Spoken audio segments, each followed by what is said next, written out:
चलो फिर एक बार। मेरी आवाज में बीते दिनों की कसैली यादों से उपजी नाराजगी के साथ साथ प्रिया के लिए फिक्र भी झलक रही थी। सालों तक खुद को रोकने के बाद आज आखिर मैंने प्रिया को फोन कर ही लिया था। दूसरी तरफ से प्रिया ने सिर्फ इतना ही कहा, ठीक ही हूं प्रकाश।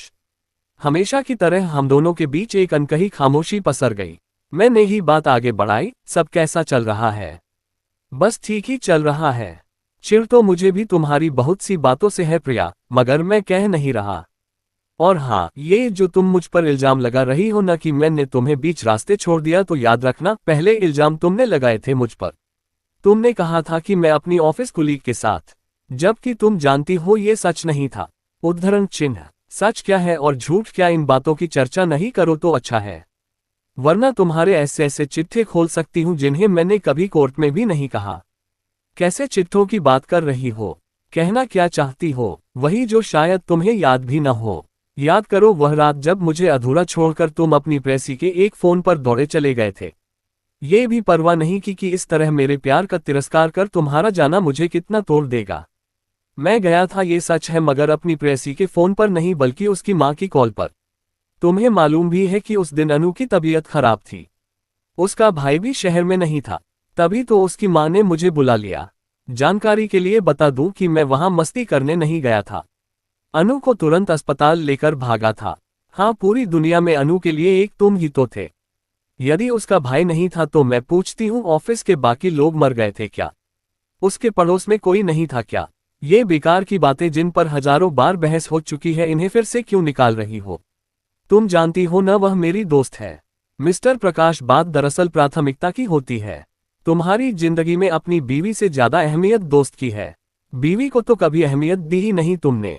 कभी तुम्हारी माँ तुम्हारी प्राथमिकता बन जाती है, कभी दोस्त और कभी तुम्हारी बहन जिसने खुद तो शादी की नहीं लेकिन मेरी गृहस्थी में आग लगाने जरूर आ जाती है। खबरदार प्रिया, जो फिर से मेरी बहन को ताने देने शुरू किए तो। तुम्हें पता है न कि वह एक डॉक्टर है और डॉक्टर का दायित्व बहुत अच्छी तरह निभा रही है। शादी करे न करे तुम्हें कमेंट करने का कोई हक नहीं। हाँ, मुझे कभी कोई हक दिया ही कहाँ था तुमने? न कभी पत्नी का हक दिया और न बहू का। बस घर के काम करते रहो और घुट घुट कर जीते रहो।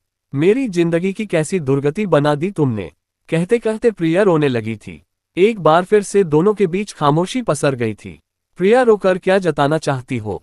तुम्हें दर्द मिले हैं तो क्या मैं खुश हूँ? देख लो, इतने बड़े घर में अकेला बैठा हुआ हूँ। तुम्हारे पास तो हमारी दोनों बच्चियां हैं, मगर मेरे पास वे भी नहीं हैं। मेरी आवाज में दर्द उभर आया था। लेकिन मैंने तुम्हें कभी बच्चों से मिलने से रोका तो नहीं ना? प्रिया ने सफाई दी। हाँ, तुमने कभी रोका नहीं और दोनों मुझसे मिलने आ भी जाती थी। मगर अब लॉकडाउन के चक्कर में उनका चेहरा देखे भी कितने दिन बीत गए। चाय बनाते हुए मैंने माहौल को हल्का करने के गरज से प्रिया को सुनाया, कामवाली भी नहीं आ रही। बर्तन कपड़े धोना, झाड़ू पोछा लगाना, ये सब तो आराम से कर लेता हूँ, मगर खाना बनाना मुश्किल हो जाता है। तुम जानती हो ना, खाना बनाना नहीं जानता मैं। एक चाय और मैगी के सिवा कुछ भी बनाना नहीं आता मुझे। तभी तो खाना बनाने वाली रखी हुई थी। अब हालात ये हैं कि एक तरफ पतीले में चावल चढ़ाता हूँ और दूसरी तरफ अपनी गुड़िया से फोन पर सीख सीख कर दाल चढ़ा लेता हूँ। सुबह मैगी, दोपहर में दाल चावल और रात में फिर से मैगी। यही खुराक खाकर गुजारा कर रहा हूँ। ऊपर से आलम यह है कि कभी चावल जल जाते हैं तो कभी दाल कच्ची रह जाती है। ऐसे में तीनों वक्त मैगी का ही सहारा रह जाता है। मेरी बातें सुनकर अचानक ही प्रिया खिलखिलाकर हंस पड़ी।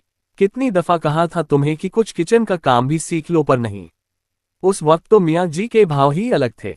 अब भोगो। मुझे क्या सुना रहे हो? मैंने अपनी बात जारी रखी। लॉकडाउन से पहले तो गुड़िया और मिनी को मुझ पर तरस आ जाता था। मेरे पीछे से डुप्लीकेट चाबी से घर में घुसकर हलवा, खीर, कढ़ी जैसी स्वादिष्ट चीजें रख जाया करती थी, मगर अब केवल व्हाट्सएप पर ही इन चीजों का दर्शन कराती है। वैसे तुम्हें बता दूं कि तुम्हारे घर हलवा पूरी, खीर वगैरह मैं ही भिजवाती थी। तरस मुझे भी आता है तुम पर। एक बार फिर हमारे बीच खामोशी की पतली चादर बिछ गई। दोनों की आंखें नम हो रही थीं। वैसे सोचने बैठती हूं तो कभी भी तुम्हारी बहुत सी बातें याद भी आती हैं। तुम्हारा सरप्राइज देने का अंदाज, तुम्हारा बच्चों की तरह जिद करना, मचलना, तुम्हारा रात में देर से आना और अपनी बाहों में भरकर सॉरी कहना, तुम्हारा वह मदमस्त सा प्यार, तुम्हारा मुस्कुराना, पर क्या फायदा? सब खत्म हो गया। तुमने सब खत्म कर दिया। खत्म मैंने नहीं, तुमने किया है प्रिया। मैं तो सब कुछ सहेजना चाहता था मगर तुम्हारी शक की कोई दवा नहीं थी। मेरे साथ हर बात पर झगड़ने लगी थी तुम। मैंने अपनी बात रखी। झगड़े और शक की बात छोड़ो, जिस तरह छोटी छोटी बातों पर तुम मेरे घर वालों तक पहुंच जाते थे, उनकी इज्जत की धज्जियां उड़ा देते थे, क्या वह सही था? कोर्ट में भी जिस तरह के आरोप तुमने मुझ पर लगाए, क्या वे सब सही थे? सही गलत सोचकर क्या करना है?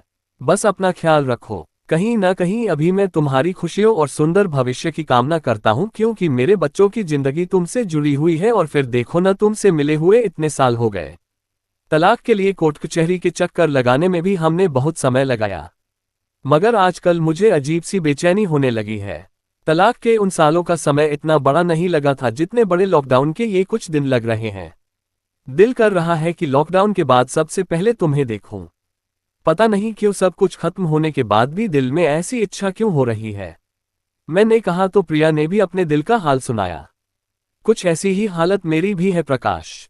हम दोनों ने कोर्ट में एक दूसरे के खिलाफ कितने जहर उगले, कितने इल्जाम लगाए, मगर कहीं ना कहीं मेरा दिल भी तुमसे उसी तरह मिलने की आस लगाए बैठा है जैसा झगड़ों के पहले मिला करते थे। मेरा वश चलता तो अपनी जिंदगी की किताब से पुराने झगड़े वाले, तलाक वाले और नोटिस मिलने से लेकर कोर्ट की चक्करबाजी वाले दिन पूरी तरह मिटा देता। केवल वही खूबसूरत दिन हमारी जिंदगी में होते जब दोनों बच्चियों के जन्म के बाद हमारे दामन में दुनिया की सारी खुशियां सिमट आई थी।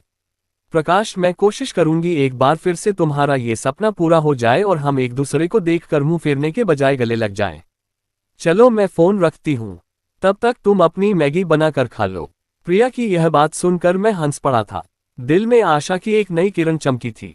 फोन रखकर मैं सुकून से प्रिया की मीठी यादों में खो गया।